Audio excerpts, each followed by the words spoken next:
бие амархан сүрэг тарган сайхан хаваржиж байна уу?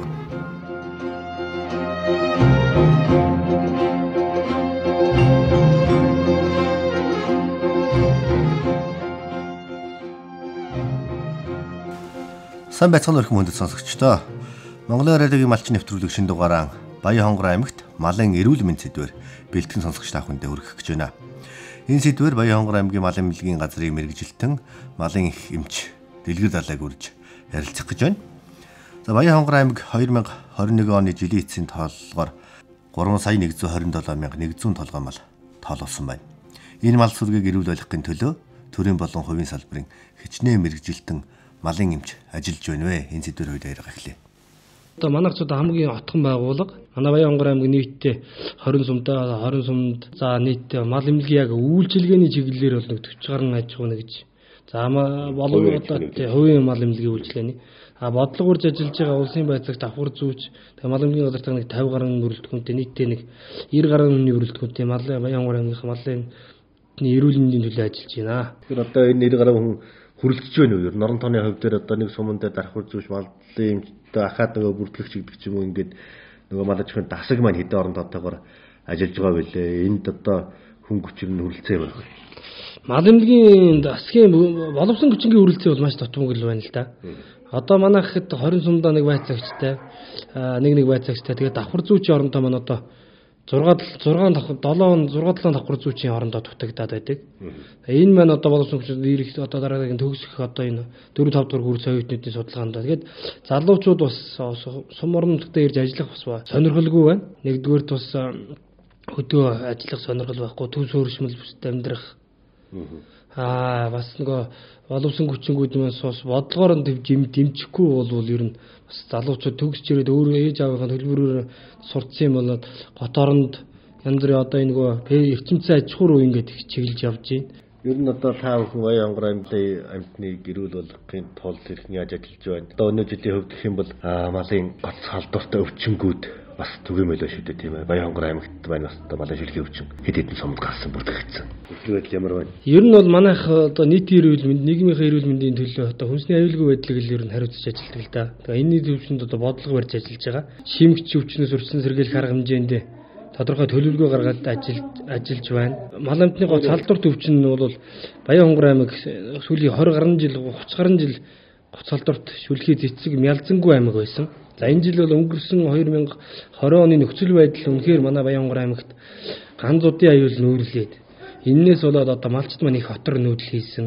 Малчд маань бас буцаж нутагт одоо энэ зуншлаг сайхан болоод ирснээс бас үүдэлтэй бас хэд хэдэн сум шүлхий гараад тодорхой хэмжээнийхээ арга хэмжээнүүдийг бодлогын төвчөнд хэрэгжүүлээд ажиллаад явж байна л да. Вакцины туулах гэдэг ч юм уу тарай энэ юу нэг хүрэлцээ хүртээмж нь ямар байх юм? Та бүхэн одоо шүлхийг гэхэд л одоо өвхөр буюу одоо хон ямаага бүрэн вакцинд хамруулж чадаж байна уу? Энэ вакцины асуудал бол маш асуудалтай. Вакцин ч нөгөө улсын санхүүждэг, орон нутгийн санхүүждэг, малчтаа санхүүждэг гэдэг ийм гурван төрөл болсон.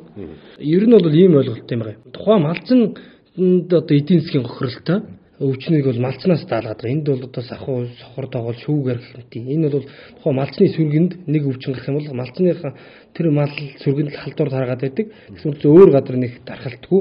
Тэгээд тэр малчин өөрөө тэр малаа эмчлэхгүй бол мал нь одоо таргалах янз бүрийн одоо юунаас ийм шалтгаалаад малчнаас нь өөрөө яадаг нь малчнаас даалгуулад за үнэхээр бас нэг олон сүрэг олон айл өрхийг хамрагддаг хурдан дарахтай ийм орон нутгийн халдвар төвчнүүдэд халдвар дотрын халдварт ордог байд.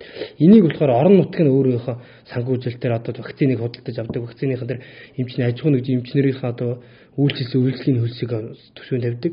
За улсаас бол одоо бүр улс орон даяар тархах ийм эрсдэлтэй гоц халдвар төвчнүүдийг даадаг ийм ялгаатай учраас төсвүүд нь улс орон нутаг малчин гэсэн 3 англи гэдэг.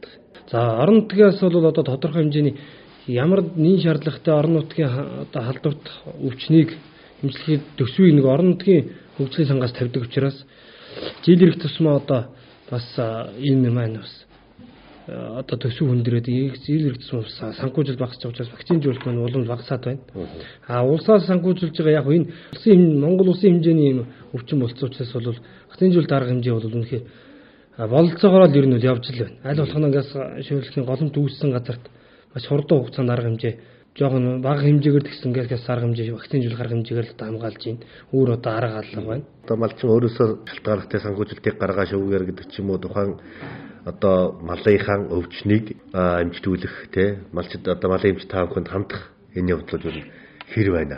Зарим газар бол одоо нөгөө малчид маань өөрсдөө бас дур мэдэж тарьдаг, элдв тариаг хийдэг гэдэг. Яг одоо бас мал амтны эрүүл мэндийн тухай хууль хэрэгжээд ирсэн. Энэ хуулийн хүрээнд бол одоо мэдээлэл сурчлах, арга хэмжээ, энэ хуулийг сурчлах, тэгээ мал эмнэлгийн салбар өөрөө усаа холцох учраас бол одоо малчдын төвшөнд ойлголт л ерөөс хамгийн чухал юм бол одоо мэдээлэл хангах чухал байна л да. Энэ ойлголт бас арай дээрдэж байна. Өмнө нь бол үнэхээр бас ингэдэг байсан. Одоо вакцин гэдэг бол тухайн өвчний үүсгэж одоо хорвоо чанарын шинжилгээ ухааны аргаар авцсан. Одоо энийг манайх вакциныг бол эмчилгээ гэж ойлгоод байгаа. Энэ нь тухайн өвчний голомт үүссэн газараас урьдчилан сэргийлэл хийдэг арга хэмжээ байхгүй. Эмчилгээ гэдэг чинь бол ондоо зүйл байгаа. Нэг хэсэг бол манайх нэг малчид маань бас генетик нөөцийн тухай хуультай байхад бол малчид маань нэгсөө мал сүргийнхаа өсгөх тал дээр л анхаарал байсан бол малын эрүүл мэндийг хийцсэн байсан. Сая одооноос бол малчид бас өөрөө яг үнэхээр тухайн малыг эмчлээд одоо шимж өвчин сэргийлэх арга хэмжээнүүд хамрагдаад, халдвар төвчөн зурсан сэргийлэх арга хэмжээ ингээд эднээс хамрагдаад ингэх юм бол тухайн малчинд маш их эдийн засгийн ашигтай, маланд харган ордог. Үр ашигаа энэ мал одоо шинжилгээ ухаан суурилсан мал эмнэлгийн үйлчлэгийг авахгүй бол ер нь болохгүй болсон байна л гэдгийг бол одоо малчид ер нь ойлгож эхэлж байна одооноос. Мал амтны эрүүл мэндийн тухай хуулийн дээр малчид одоо өөрсдөө малаа эмчлэхгүй бай. Энийг одоо нэг орон нутагт ажиллаж байгаа хувийн салбар тийм ээ мал эмнэлгүүд очиж үйлчлэгээ үзүүлнэ. За түүнийг нь одоо дарахвар зөөч тийм ээ нөгөө тасгийн байцаагч бүртгэж авч нэгдсэн бүртгэлд хамруулад түүгээрээ одоо дамжуулаад гарал үүслийн гэрчлэгээ гэдэг ч юм уу тухайн малыг за эрүүл гэдгийг нь нотлолж одоо бүтээгдэхүүнийг нь хэрэглэгчдэд хүргэнэ гэдэг ч юм ийм нэг тогтолцоо систем байгаа л да. Тэгэхээр одоо энэ систем маань Баянгар аймгийн хэмжээнд ер нь хэрхэн ажиллаж байна. За давалдал гарч байна уу? Амтны эрүүл мэндийн тухай хууль хэрэгжээд Монгол улс даяараа мал эмнэлгийн үйлчлэгийг захимжуулсан. Энэ захим үйлчлэгийн дээр яадаг гэдэг тухайн малын эмч тухайн одоо малчныг очоод үйлчлэгийг үзүүлснийхаа одоо шууд нэгдсэн системд програм одоо бидний сүүлийн хэрэглээд байгаа. Энэ Android утсан дээр шууд одоо мэдээллүүд оруулдаг болчихсон. Энэ үйлчлэгийг үзүүлээгүй малчин хүн бол ямар нэгэн одоо тухайн одоо өөрийнх нь малчны хотноос хэрэглэгч рүү хүнсний зүйлүүд нь одоо гарахгүй болцсон. Ийм одоо хуулиараа ийм зохицуулагдаад энэ хууль бол Баянгар аймагт одоо энэ системийн зохицуулалт бол Баянгар аймагт бол маш сайн хэрэгжиж байгаа. Тухайн малчин хүн мал эмнэлгийн үйлчилгээ аваагүй тохиолдолд бол ямар нэгэн малын зах зээлд орлогдохгүй, малаан зарж чадахгүй, мал эмнэлгийн гэрчлэгээ бичигдэхгүй ийм болсон. Одоо мал эмнэлгийн гэрчлэгийг бол жишээ нь одоо малчин дорж гэдэг айлынд ямар вакцинжуулалт хийсэн, ямар шимэгч өвчин сургалтын сэргийлэх арга хэмжээ хийсэн, ямар эмчилгээ хийсэн гэдэг бүх юмыг бол одоо нэгдсэн систем буюу одоо захимаар бүртгэгддэг болоод энэ дээр бол одоо аюулгүй болж байгаа. Одоо ер нь Баянгар аймагт бол яг хөнгөч мэрэгчлэлтнүүдийн хувьд л дутагдaltaй байгаа болохоос хуулийн хэрэгжилт байгаа бол доголдсон зүйлгүй гэж ойлгох уу?